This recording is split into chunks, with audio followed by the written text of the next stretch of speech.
तो आज हम स्टार्ट कर रहे हैं एक बहुत ही फेमस कोरियन सीरीज होटल दे लूना। ये कहानी एक श्रापित लड़की की है जिसे पिछले हजारों सालों से भूतों का होटल चलाने का श्राप मिला हुआ है। आखिर उसे यह श्राप कब और क्यों मिला, इसकी स्टोरी बहुत ही इंटरेस्टिंग है। कहानी की शुरुआत में हमें मैन वूल नाम की एक लड़की दिखाई जाती है। यह एक ऐसे होटल की तलाश में है जहां लोगों के मरने के बाद उनकी आत्माएं निवास करती हैं। अब मैन वूल एक जाबे पर रुकती है। यहाँ एक बूढ़ी औरत उसे इतनी रात में जंगल में भटकने का कारण पूछती है। पहले तो मैन वूल उससे बदतमीजी से बात करती है, लेकिन फिर बताती है कि वह इस जंगल में guest house of the moon ढूंढ रही है। यह बूढ़ी औरत उसे बताती है कि उस होटल में तो सिर्फ आत्माएं जा सकती हैं। अब मैन वूल अपने गले पर तलवार रख लेती है और कहती है कि अगर वहां तक पहुंचने में अपनी जान भी देनी पड़े तो मैं दे दूंगी। असल में मैन वूल खुद से बहुत निराश है, क्योंकि उसने अपनी जिंदगी में बहुत सारे लोगों की जान ली है और अब वह उन आत्माओं को होटल मून तक पहुंचाकर प्रायश्चित करना चाहती है। अब वहां कुछ लोग घोड़ों पर आते हैं। मैन वूल तलवार निकालकर उन्हें मारने की मुद्रा में आ जाती है, लेकिन अचानक सारे लोग गायब हो जाते हैं और मैन वूल उस जगह पहुंच जाती है जहां उसने उन सबको मारा था। मैन वूल को लगता है कि उसके पीछे कोई खड़ा है। वह तलवार चलाती है, लेकिन यह तो सिर्फ एक सूखा पेड़ था।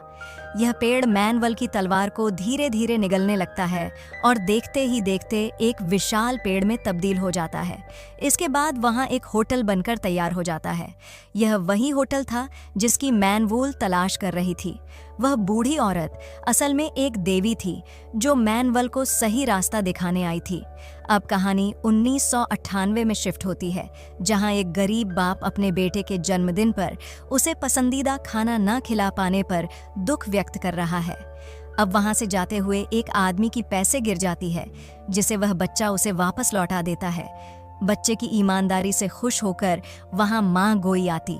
वह बच्चे को कुछ फूल देने के लिए लाती है, लेकिन बच्चे का पिता वह फूल लेने से मना कर देता है, क्योंकि उसे लगता है कि यह औरत फूल बेचने आई है। वह आदमी उसे वहां से भगाने की कोशिश करता है, लेकिन मां गोई फूल देने की कोशिश जारी रखती है। बच्चा अपने पिता से कहता है कि आपको मेरे लिए फूल खरीदने की ज़रूरत नहीं है, आप मुझे नदी किनारे लगे पेड़ों से फूल ला सकते हैं। अब उनकी पास वाली नदी से एक रेस्क्यू टीम एक लाश को बाहर निकालती है। वह एक औरत की लाश थी जिसकी आत्मा बाहर से अपनी लाश को देख रही थी। अब सीन होटल डे लूना पर शिफ्ट होता है, जहां मैन वूल दिखती है। वह अभी बहुत खूबसूरत है।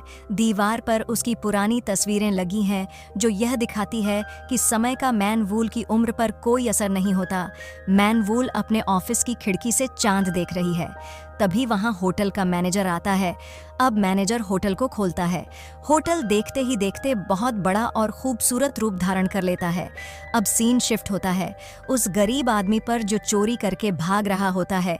तभी वह सीढ़ियों से गिर जाता है और सीधा होटल डे लूना में पहुंच जाता है।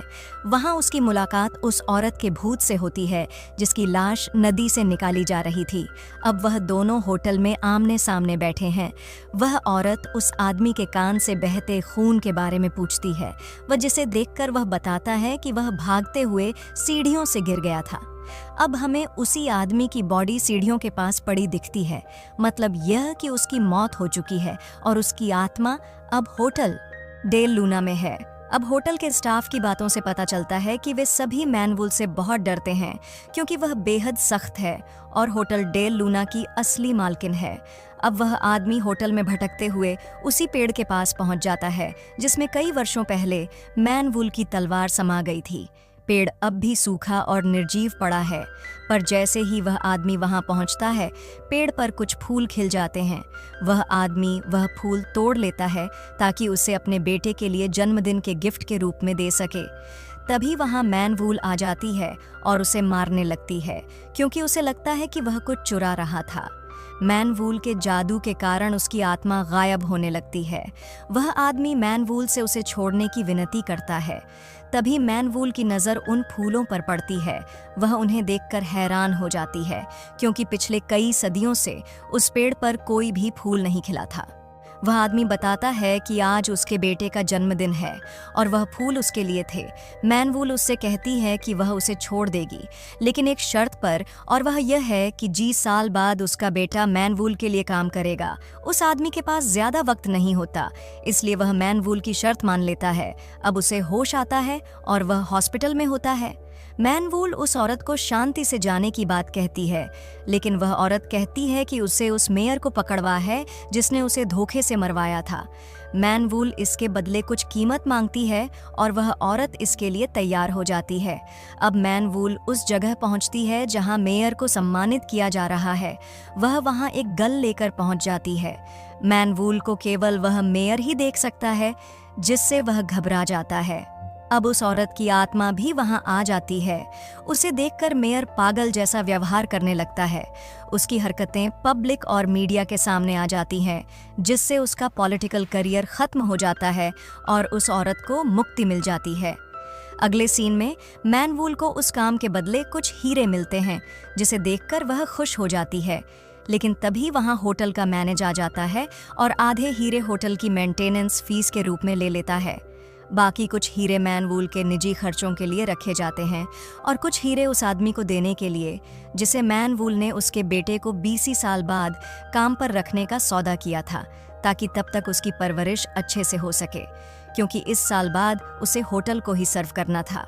अब कहानी डट एट नास में शिफ्ट होती है, जहां उस आदमी का बेटा, जिसका नाम चेंग संग है, अब काफी बड़ा हो चुका है। वह दिखने में काफी का खूबसूरत और हैंडसम है। आज वह एक होटल में अपने जॉब इंटरव्यू के लिए आया है। यहाँ उसकी बातों से पता चलता है कि वह हाल ही में साउथ कोरिया आया है।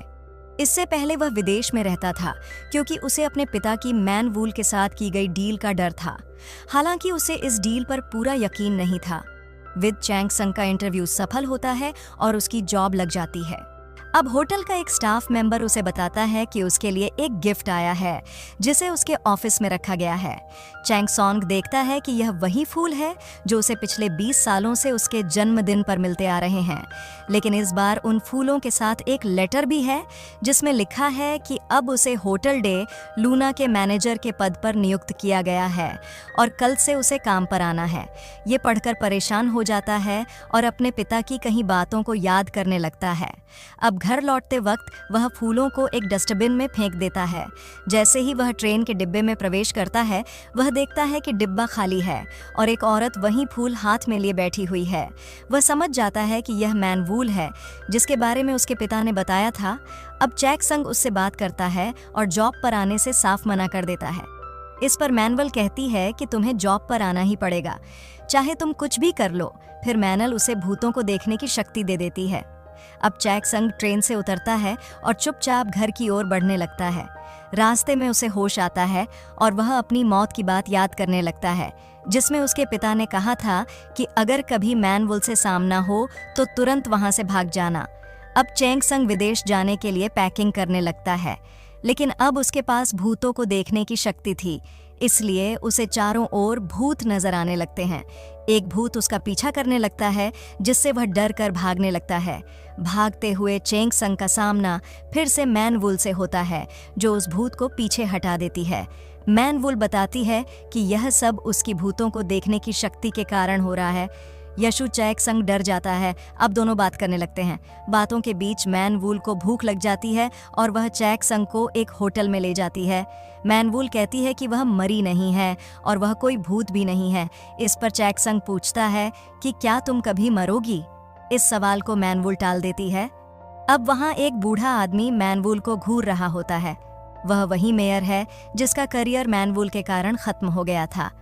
अब मैनवुल चैंग संग को कॉफी लाने के लिए भेज देती है। चैंग संग जैसे ही कॉफी लेने चला जाता है, मेयर मैनवुल पर एक लोहे की रॉड से हमला कर देता है। इससे मैनवुल को अपनी पास्ट की कुछ बातें याद आ जाती हैं और वह कमजोर होकर वहीं पर बैठ जाती है। अब चैसोंग वापस आता है। चैसोंग मैनवुल से कहता है कि उसे यहाँ से भाग जाना चाहिए। अगर वह यहाँ से भाग गया तो मैनवुल उसका पीछा कभी नहीं करेगी। मैनवुल अपनी आंखें बंद कर लेती है और जब अपनी आंखें खोलती है तो वहाँ चैंग संग नहीं होता, जिससे वह थोड़ी उदास हो जाती है। शायद वह चाहती थी कि चैंग संग वहीं रहे। अब चैंग संग वहां पर एक हाथ गाड़ी लेकर आता है और मैन वूल को मदद करने के लिए कहता है। वह उसे गाड़ी पर बैठने को कहता है ताकि वह उसे अस्पताल या होटल ले जा सके। यह देखकर मैन वूल को अपनी पूरी जिंदगी में पहली बार इतना अच्छा महसूस होता है। मैन वूल खड़ी होकर उस रोड को निकाल देती है और अपनी शक्ति से मेयर को मार देती है, चैंग संग या। अब आगे क्या होगा जानेंगे मूवी के पार्ट 2 में।